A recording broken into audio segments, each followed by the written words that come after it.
And I'm wondering if like that's going to be one of the things that the consumer is going to run into when buying a house. So hear me out. Okay. When you go to buy a car now, you're typically going and you are purchasing a car from a dealership. Who's the listing agent? Well, The dealership is the seller. The sales agent is going to be the listing agent.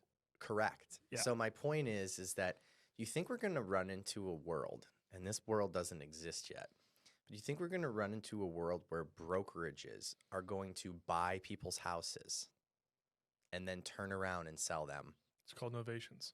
Right. I mean, I know it kind of exists, but it's not the norm. So like when someone's selling their house now, like they're going to go to a brokerage and say, how much would you pay me for my home? Like you would do to a dealership with your car, right? And then will there be discounts if you're like purchasing another home within that dealership? So like if you're shopping for a house, like here I own a home and I identify Dude, that this would be really fun. I mean, here I identify that I want to purchase 123 Main Street. And I noticed that 123 Main Street is owned and listed by Spyglass Realty. So I go to Spyglass and I'm like, hey, I want to purchase this property. They own it because they've already purchased it off of the current or the past owners. The way this actually works in wholesaling right now, and I use the word wholesaling. It's not like you're getting a low bad price for the house.